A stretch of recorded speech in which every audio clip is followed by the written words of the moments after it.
রানের নিচে চাপা পড়ে ম্যাচ হারলো টাইগাররা। প্রতিপক্ষ যেন আয়ারল্যান্ড নয়, এ যেন অস্ট্রেলিয়ার সঙ্গে ম্যাচ খেললো বাংলাদেশ।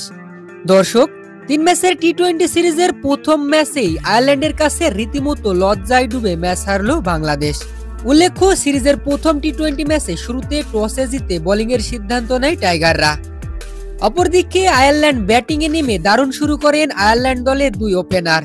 উদ্বোধনী জুটি থেকে আসে 40 রান।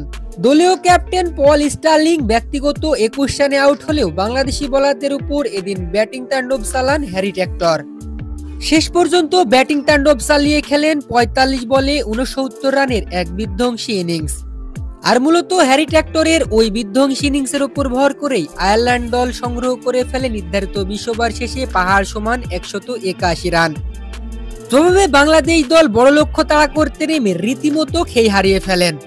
তাদের ব্যাটিং দেখে মনে হচ্ছিল তারা আয়ারল্যান্ড নয়, অস্ট্রেলিয়ার বোলারদের বিপক্ষে ব্যাটিং করছেন। দলীয় 2 রানের মাথায় প্রথম উইকেট, দলীয় 4 রানের মাথায় দ্বিতীয় উইকেট, এরপর দলীয় 5 রান সংগ্রহ করতেই তৃতীয় উইকেটের পতন ঘটে টাইগারদের। আর এরপর দলীয় 18 রানের মাথায় আরো একটি উইকেট। শুরুতেই 4টি উইকেট হারিয়ে একেবারেই খেই হারিয়ে বসে টাইগাররা।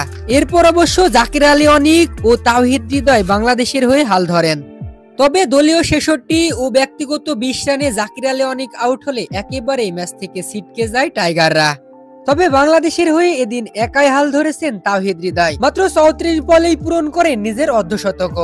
তবে তাওহিদ হৃদয় শেষ পর্যন্ত লড়াই করেও দলের পরাজয় এড়াতে পারেনি, আর যার ফলে বাংলাদেশ ম্যাচটি হেরেছে পাহাড় সমান বিশাল রানের ব্যবধানে।